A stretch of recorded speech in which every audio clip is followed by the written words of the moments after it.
नमस्कार साथियों, स्वागत है आपका चैनल जीडीएस जर्नी पर। साथियों, सोचिए अगर आपको अचानक कहा जाए कि तुम अपनी मांग नहीं रख सकते, तुम स्ट्राइक नहीं कर सकते, अगर हड़ताल पर गए तो तुम्हारा वेतन ही नहीं तुम्हारा भविष्य भी ख़त्म कर दिया जाएगा। डर लग रहा होगा, लेकिन ये कोई कहानी नहीं, ये है हकीकत। ये लिखा है GDS conduct and engagement rules 2020 के रूल 23 स्ट्राइक्स में। आज मैं आपको बताऊंगा कि रूल 23 कैसे जीडीएस के हक को छीन लेता है और आने वाले 8th पे कमीशन ही हमारा आखिरी मौका है 8 घंटे की ड्यूटी और रेगुलराइजेशन हासिल करने का। तो साथियों जुड़े रहिए, चैनल को सब्सक्राइब कर लीजिए ऐसी अपडेट्स पाने के लिए, क्योंकि आगे जो आप सच सुनने वाले हैं वो आपके रोंगटे खड़े कर देगा। शुरुआत करता हूँ मैं वीडियो की रूल 23 का सच, जो कि GDS conduct and engagement rules 2020 में दिया गया है।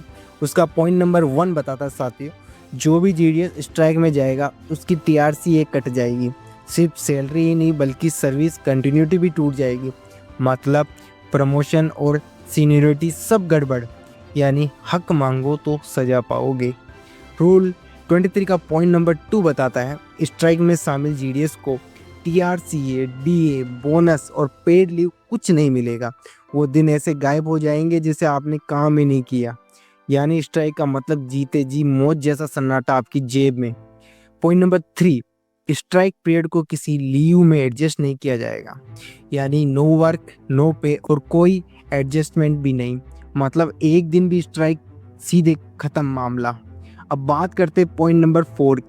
अगर किसी जीडीएस पर वॉयलेंसमेंट का आरोप लगा तो स्ट्राइक पीरियड यानी ब्रेक इन सर्विस माना जाएगा। यानी आपकी सर्विस की कंटिन्यूटी खत्म हो जाएगी, करियर का पूरा फ्यूचर खतरे में। बात करते पॉइंट नंबर 5 की। स्ट्राइक पीरियड को एंगेजमेंट पीरियड में नहीं गिना जाएगा, यानी आपकी ग्रेचुइटी क्लियरेंस अमाउंट पर सीधा असर पड़ेगा। इसका पॉइंट नंबर 6 बताता है, स्ट्राइक पीरियड सर्विस में काउंट नहीं होगा। प्रोबेशन के समय एमटीएस या रेगुलर पोस्ट पर कंसीडर नहीं होंगे। एक झटके में प्रमोशन का सपना खत्म।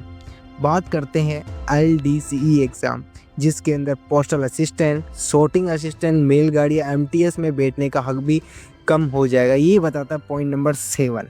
यानी स्ट्राइक ने सिर्फ सैलरी नहीं बल्कि फ्यूचर करियर ग्रोथ भी छीन ली है। रूल 23 का पॉइंट नंबर 9 और सबसे खतरनाक बात, इन सब के अलावा डिसिप्लिनरी एक्शन भी हो सकता है। मतलब रूल 23 स्ट्राइक को सिर्फ बैन नहीं करता बल्कि जीडीएस को पूरी तरह बांध देता है। तो दोस्तों, रूल 23 सिर्फ एक रूल नहीं, ये वो जंजीर है जो हमें अपनी आवाज़ उठाने से रोकती है। लेकिन अब वक्त आ गया इन जंजीरों को तोड़ने का। क्या ये जंजीरें जो कि हमें परमानेंट भी नहीं मानते और हमें बांधते भी हैं, जहां हमें 4 घंटे की ड्यूटी पार्ट टाइम ड्यूटी के अंदर इतना बांध देते हैं, क्या ये सही में न्याय है? तो साथियों, 8th पे कमीशन का आखिरी मौका, यानी दोस्तों 8th पे कमीशन अब आने वाला है और यही है वो सुनहरा मौका जब जीडीएस को 8 घंटे की ड्यूटी और रेगुलराइजेशन की सबसे बड़ी मांग रखनी है। सोचिए, जब रेगुलर एम्प्लॉयज़ को 8 घंटे की ड्यूटी पर पूरा वेतन और सारे फायदे मिलते हैं, तो हम जीडीएस क्यों अब भी आधे समय, आधे वेतन और आधे अधिकार ही जी रहे हैं? अगर हमने इस बार अपनी आवाज़ नहीं उठाई तो आने वाली पीढ़ियाँ सिर्फ हमें माफ़ नहीं करेगी। 8th पे कमीशन ही वो रणभूमि है जहां जीडीएस को अपनी असली ताकत दिखानी होगी। साथियों, याद रखो, रूल 23 हमें डराता है, बांधता है, लेकिन हक मांगना गुनाह नहीं होता, आवाज़ उठाना गुनाह नहीं होता। हम जीडीएस कोई कैजुअल वर्कर नहीं है, बल्कि इस देश के पोस्टल सिस्टम की रीढ़ की हड्डी है। तो तय कर लो, अब की बार या तो इतिहास बनाएंगे या फिर इतिहास में दब जाएंगे। 8 घंटे की ड्यूटी अब की बार नहीं तो कभी नहीं। साथियों, जय हिंद, जय भारत। जल्द मिलते हैं नेक्स्ट वीडियो में।